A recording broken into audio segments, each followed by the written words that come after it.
This is a nice place. Hiking some of these trails here at Blue Run of Dunnellon Park.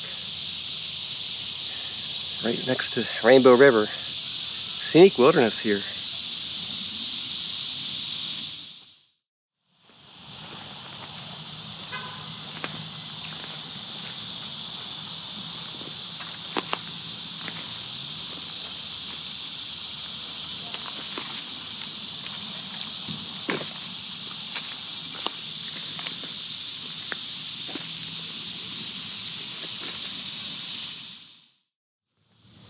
Lots of areas like this along the trail.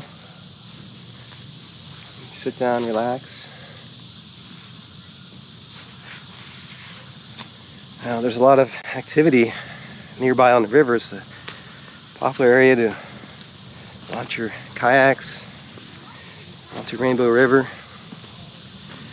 Plenty of recreational activities for everybody to enjoy here, including enjoying some of these nature trails.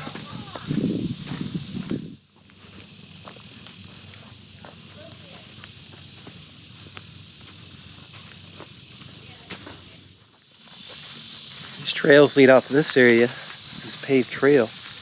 Once a railroad line. Time trains were traveling through this area.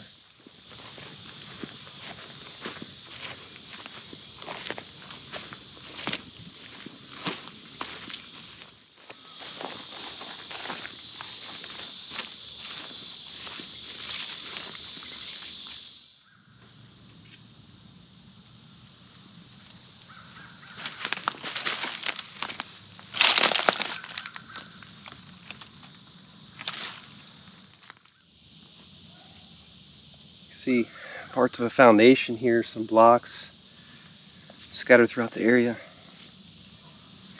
Traces from the past.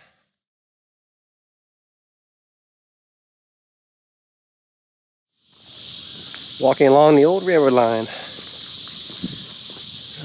This area, very busy in the past. Trains traveling through here. Not only transporting passengers and goods throughout many of the small communities in this area, but also utilized during the mining, turpentine, and logging industries as well in the area. Now here is an interesting historical sign along the trail describing some of the history here.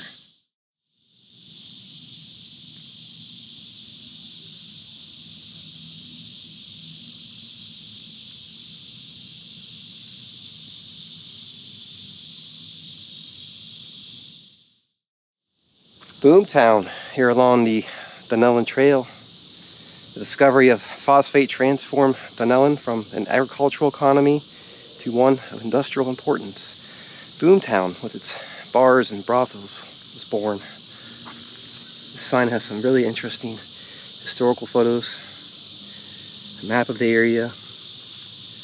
The Marion Phosphate and Dunnellon Phosphate Company were exporting phosphate from this area, first by rail and later down the Withlacoochee River by barge to Inglis, where it was shipped to Europe and other markets all around the world.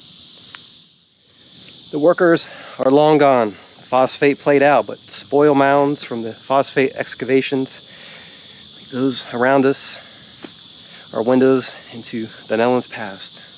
Let's take a look. You can see part of a mound formation here. And this is where some of the mining operations took place.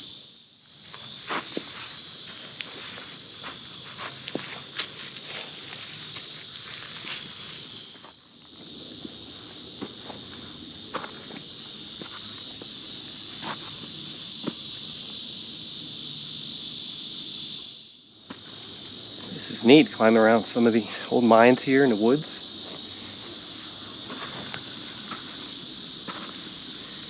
You can see the railroad line right here along this area where the mine is.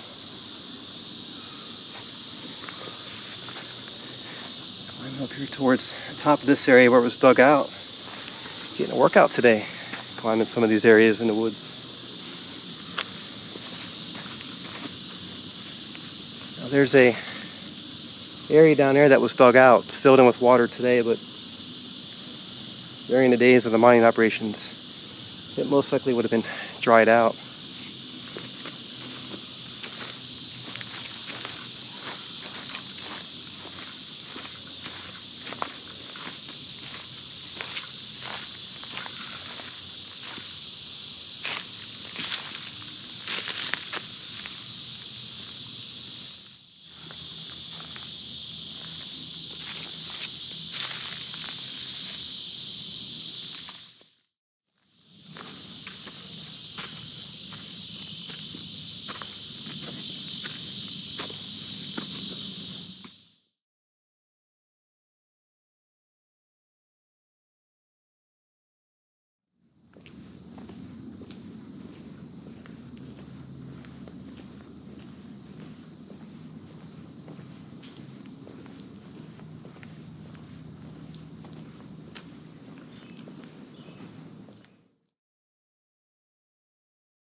Where progress meets preservation. Imagine a 200-mile channel across Florida connecting the Gulf of Mexico with the Atlantic Ocean. The cross-Florida Barge Canal would have been a moat separating people and wildlife on either side.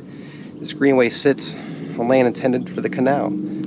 Its story shows us how dreams, progress, and preservation have shaped Florida, its people, and its landscape. Dreams of reshaping the earth. In the 16th century, Spanish conquistador Pedro Menendez hoped to discover an easy water passage across Florida. Over the next 400 years, national and local leaders fought to secure funding and manpower to build a canal they believed would boost Florida's economy and importance to global commerce. In 1964, construction of the Cross-Florida Barge Canal began. Citizens defend Florida's environment. Environmental advocates maintain that the canal was expensive, unnecessary, and damaging. Marjorie Harris Carr gave a voice to these areas she loved. She united scientists, economists, and activists in a group called the Florida Defenders of the Environment. At Carr's urging, President Richard Nixon halted the canal in 1971. Just some of the interesting history here in this area and about Florida.